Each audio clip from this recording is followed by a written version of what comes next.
Hi friend, आज का हमारा यह वीडियो लूसेंट न्यू एडिशन वस्तुनिष्ठ सामान्य ज्ञान से होगा। इसके माध्यम से हम वस्तुनिष्ठ प्रश्न को काफ़ी अच्छे से कवर करेंगे। सबसे पहला हमारा यहाँ पे सब्जेक्ट होगा जिसे हम कवर करेंगे, वह होगा प्राचीन इतिहास। तो आइए हम प्राचीन इतिहास के सभी चैप्टरों को काफ़ी अच्छे से कंप्लीट करेंगे डेली वाइज के हिसाब से।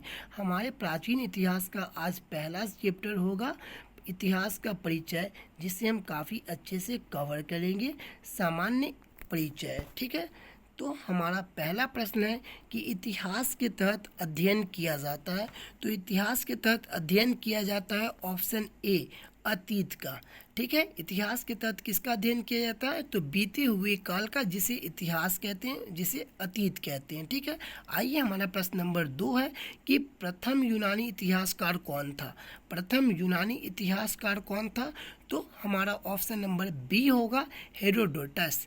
प्रथम यूनानी इतिहासकार कौन था? तो हेरोडोटस। आइए प्रश्न नंबर 3 को हम देखें। निम्नलिखित में से किसने स्पष्टता से कहा कि इतिहास के समस्त निष्कर्ष युक्ति संगत साक्ष्यों पर आधारित होते हैं? तो ऑप्शन नंबर बी, थ्यूसिडाइसिस ने कहा था। किसने कहा था? तो थ्यूसिडाइसिस ने कहा था। क्या कहा था? निम्नलिखित में से किसने स्पष्टता से कहा कि इतिहास के समस्त निष्कर्ष युक्ति संगत साक्ष्यों पर आधारित होते हैं? तो यह ऑप्शन नंबर बी होगा इसका आंसर, थ्यूसिडाइसिस ने कहा था। आइए प्रश्न नंबर 4 को हम देखते हैं। द हिस्ट्री के रचनाकार कौन थे? द हिस्ट्रीज के रचनाकार कौन थे? तो ऑप्शन नंबर ए, हेरोडोटस थे। आइए प्रश्न नंबर 5 को हम देखते हैं। इतिहास के पिता की पदवी सही अर्थों में निम्नलिखित में से किससे संबंधित है? तो यह भी आंसर होगा ऑप्शन नंबर ए, हेरोडोटस। यानी हम इसे आराम से यही समझें कि इतिहास का पिता किसे माना जाता है? तो हेरोडोटस को ही माना जाता है। आइए प्रश्न नंबर 6 को हम देखते हैं कि इतिहास अपने को दोहराता है। इतिहास अपने आप को दोहराता है, यह किसका कथन है? तो यह कथन है ऑप्शन नंबर ए, हेगेल का। यह किसका कथन है? तो हेगेल का कथन है कि इतिहास अपने आप को दोहराता है। ठीक है, आइए प्रश्न नंबर 7 को हम देखते हैं कि हम इतिहास से यह सीखते हैं कि आदमी इतिहास से कभी कुछ सीखता। यह कथन किसका है? तो यह कथन भी हेगेल का है। क्या है? क्वेश्चन फिर से पढ़ लेते हैं। हम इतिहास से यही सीखते हैं कि आदमी इतिहास से कभी कुछ नहीं सीखता। इस किसका कथन है? तो यह कथन हेगेल का है। आइए हम प्रश्न नंबर 8 को देखते हैं। किसका कथन है कि समस्त इतिहास वर्ग संघर्ष का इतिहास है? 8 नंबर प्रश्न कह रहा है कि किसका कथन है कि समस्त इतिहास वर्ग संघर्ष का इतिहास है? तो option number A, Karl Marx का कथन है ये। आइए हम प्रश्न नंबर 9 को देखते हैं। निम्नलिखित में से कौन सा एक इतिहास के विषय में कार्ल मार्क्स के दृष्टिकोण का संक्षिप्त वर्णन करता है? तो यह ऑप्शन नंबर बी है, इतिहास शोषक और शोषित वर्गों के बीच संघर्ष का सिलसिला है। क्या है? तो इतिहास शोषक और शोषित वर्गों के बीच संघर्ष का सिलसिला है। आइए हम प्रश्न नंबर 10 को देखते हैं। निम्नलिखित में से किसने द्वैतवाद भौतिकवाद के सिद्धांत का प्रतिपादित किया था? तो यह ऑप्शन नंबर बी, मार्क्स ने किया था, कार्ल मार्क्स ने। फिर से प्रश्न को पढ़ लेते हैं। 10 नंबर क्वेश्चन कर रहा है। निम्नलिखित में से किसने द्वैतात्मक भौतिकवाद के सिद्धांत का प्रतिपादन किया था? तो option number B, Karl Marx ने किया था। आइए हम क्वेश्चन नंबर 11 को देखते हैं। कार्ल मार्क्स ने वर्ग संघर्ष की प्रक्रिया को निम्नलिखित में से किस सिद्धांत की मदद से समझाया? तो द्वैतात्मक भौतिकवाद से समझाया था। ऑप्शन नंबर डी होगा क्या? तो द्वैतात्मक भौतिकवाद से समझाया था। ठीक है, आइए प्रश्न नंबर 12 को हम देखते हैं कि इतिहास विगत की राजनीतिक है, यह किसका संगत है? इतिहास विगत की राजनीतिक है, यह किसका कथन है? तो यह कथन ट्रेविनियस का है। यह किसका कथन है? तो यह कथन ट्रेविलियन का है। आइए हम प्रश्न नंबर 13 की ओर चलते हैं। प्रश्न नंबर 13 कह रहा है कि सूची 1 को सूची 2 से सम्मिलित कीजिए तथा नीचे दिए गए कूट की सहायता से सही उत्तर का चयन कीजिए। ठीक है, ओकसाट किसकी के लेखक कौन है? ओकसाट एक लेखक है। इसकी रचना कौन सी है? तो सच यह है कि इतिहास में अतीत वर्तमान के साथ बदलता है। क्या है? तो ओकसाट के द्वारा क्या कहा गया था कि सच यह है कि इतिहास में अतीत वर्तमान के साथ बदलता है। बी, ट्रेविलियन ने क्या कहा था? तो ट्रेविलियन ने कहा था इतिहास का महत्व वैज्ञानिक नहीं है। ठीक है। सी, कॉलिंगवुड ने क्या कहा था? तो कॉलिंगवुड ने कहा था संपूर्ण इतिहास विचार का इतिहास है। आइए डी, क्यूरी ने क्या कहा था? तो क्यूरी ने कहा था इतिहास स्वतः मात्र एक विज्ञान है। इतिहास स्वतः मात्र एक विज्ञान है। ठीक है, यहाँ पे हमने मिला दिया, आप देख लेंगे उसे। 14 नंबर प्रश्न कर रहा है कि किस इतिहास में दर्शन शास्त्री ने कहा समस्त इतिहास समकालीन इतिहास है? तो इसमें ऑप्शन नंबर बी होगा, बेनेडिक्टो कोच ने कहा था। क्या कहा था? तो किस इतिहास दर्शन शास्त्री ने कहा था कि समस्त इतिहास समकालीन इतिहास है? तो बेनेडिक्टो कोच ने कहा था। आइए हम प्रश्न नंबर 15 को देखते हैं। इतिहास वर्तमान एवं अतीत के बीच अंतहीन वार्ता है, यह किसने कहा था? तो यह कहा था E.H. कार्ड ने। क्या कहा था? इतिहास वर्तमान एवं अतीत के बीच अंतहीन वार्ता है, यह कथन किसने कहा था? तो E.H. कार्ड ने कहा था। प्रश्न नंबर 16, तिथियों के साथ प्रयुक्त होने वाला BC किसका संक्षिप्त कार्य है? तिथियों के साथ प्रयुक्त होने वाला BC किसका संक्षिप्ताक्षर है? तो यह ऑप्शन नंबर ए हो जाएगा, बिफोर क्राइस्ट का। ठीक है। आइए प्रश्न नंबर 17 को देखते हैं कि तिथियों के साथ प्रयुक्त होने वाला AD का पूर्ण रूप क्या होता है? तिथियों के साथ प्रयुक्त होने वाला AD का पूर्ण रूप क्या होता है? तो एन्नो डोमिनी AD का फुल फॉर्म होता है। ठीक है। आइए प्रश्न नंबर 18 को देखते हैं। वर्ष 50 ईसा पूर्व यह क्या कहता है? तो इसका आंसर होगा बी, वर्ष 150 ईसा पूर्व के बाद आता है। ठीक है। क्या? वर्ष 150 ईसा पूर्व के बाद आता है। क्या? तो 50 ईसा पूर्व। ठीक है। पहले जो इतिहास चलती थी, जैसे 25 लाख ईसा पूर्व हो गए, तो 25 लाख ईसा पूर्व में पाषाण काल थे, तो फिर आ गया 20 लाख ईसा पूर्व, 15 लाख ईसा पूर्व, 10 लाख ईसा पूर्व, 5 लाख ईसा पूर्व, फिर आया यह हज़ार में कन्वर्ट हुआ, 80,000, 80,000 आया, 60,000 आया, 2,000 आया, 1,000 आया, फिर ये 500 आया, जिसमें 563 ईसा पूर्व में आपको गौतम बुद्ध का जन्म हुआ था। फिर इतिहास में गौतम बुद्ध का मृत्यु कब हुआ था? तो 483 में हुआ था। तो पीरियड पीछे की ओर बढ़ता था। ठीक है, जिसे हम ईसा पूर्व कहते थे। ठीक है। और ईसा मसीह के जन्म के बाद जो होता है उसे हम ईस्वी कहते हैं। ठीक है। तो ईसा मसीह का जन्म हुआ था 1 ईस्वी में। ठीक है। तो ईसा मसीह के जन्म के बाद को हम क्या कहते हैं? तो ईस्वी कहते हैं। और जन्म के पहले को क्या कहते हैं? तो उसके पहले को हम कहते हैं ईसा पूर्व। आइए हम प्रश्न नंबर 19 देखते हैं। वर्ष 1015 ईस्वी यह किस शताब्दी में आता है? तो वर्ष 1015 ईस्वी यह 11वीं शताब्दी में आता है। ठीक है। वर्ष 1015 ईस्वी यह 11वीं शताब्दी में आता है। आइए हम प्रश्न नंबर 20 को देखते हैं। विक्रम संवत यह 58 ईसा पूर्व में था। शक संवत यह 78 ईसा पूर्व में था। गुप्त संवत यह 320 ईसा पूर्व में था। और कलिक संवत यह 3102 ईसा पूर्व में था। हमने यहाँ पे मिला रखा है।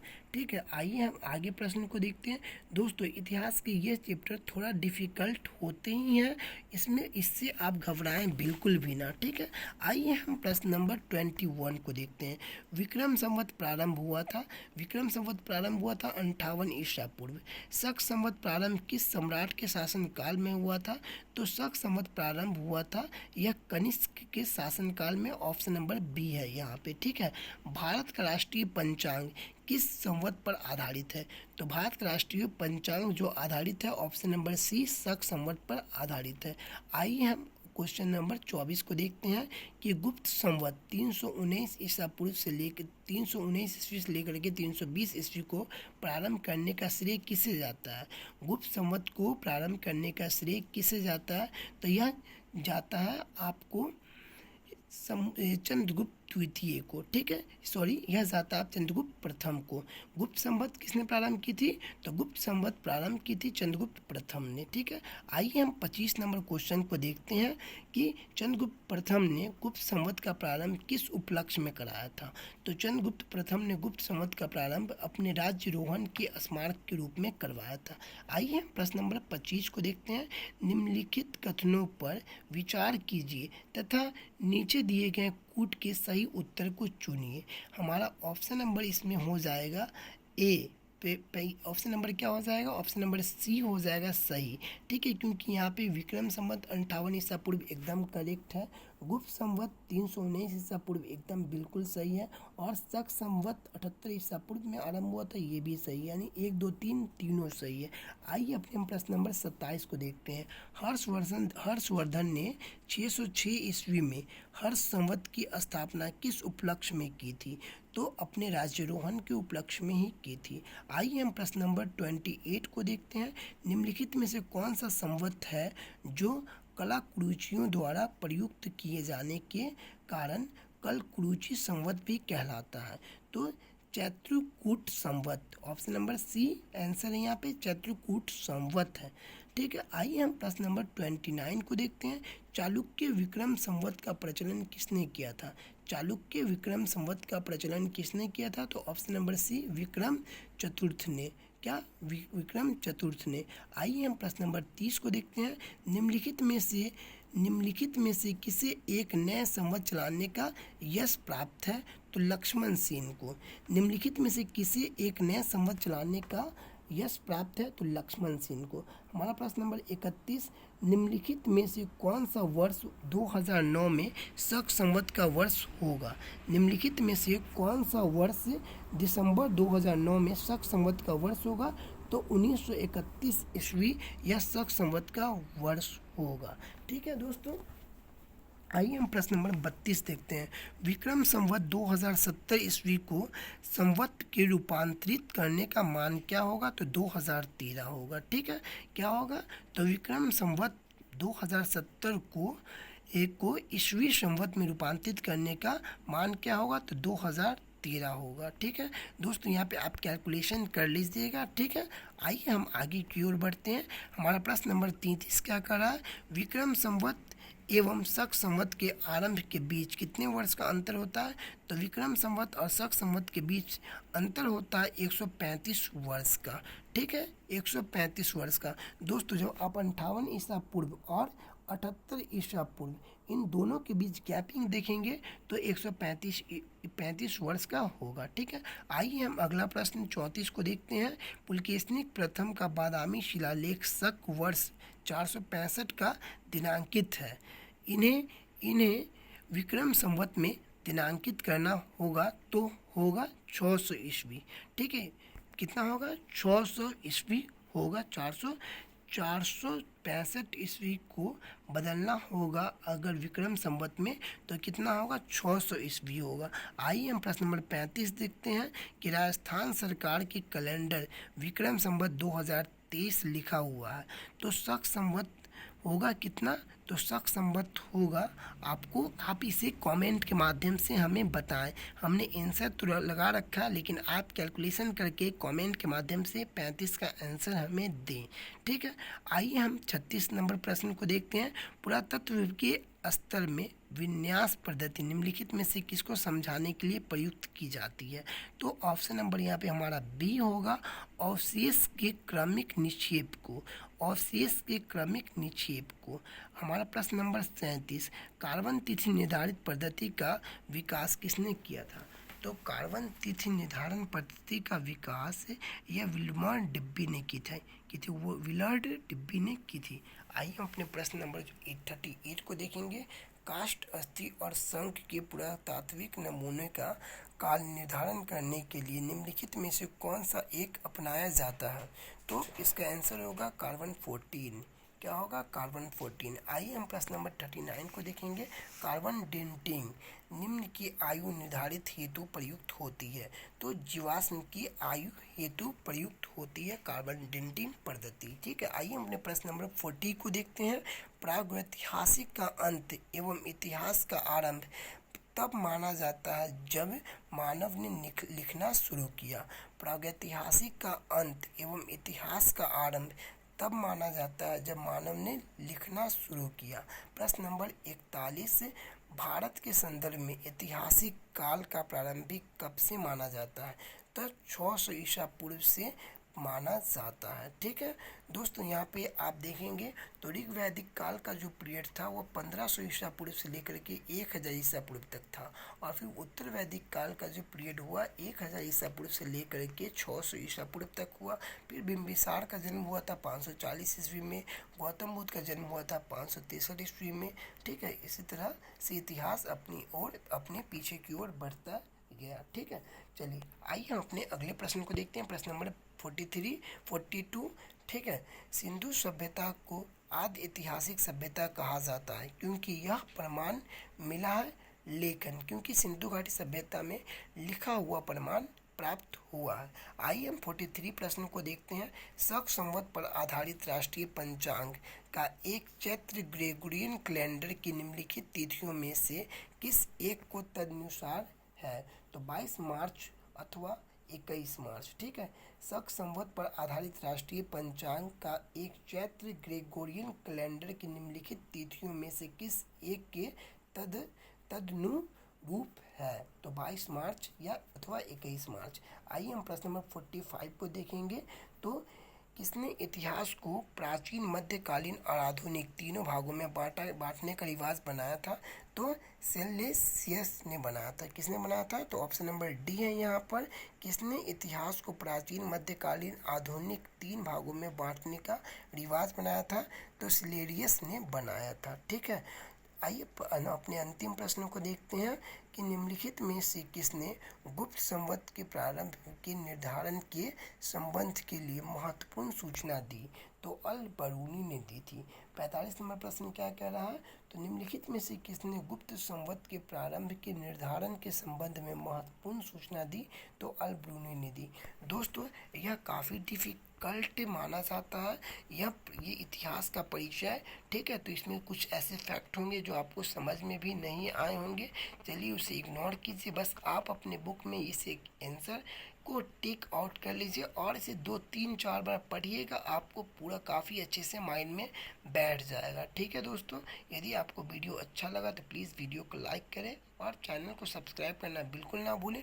और हाँ, मैं जाते जाते आपको ये कहूँगा कि अगर आपको वीडियो काफ़ी धीमा लगा हो तो वीडियो को आप 1.5 की स्पीड में भी देख सकते हैं या 1.75 की स्पीड में भी देख सकते हैं। मैंने जानबूझ के स्लो बोला ताकि आप 2 की स्पीड में भी देखें तो कोई फ़र्क नहीं पड़े। ठीक है, ओके फ्रेंड्स।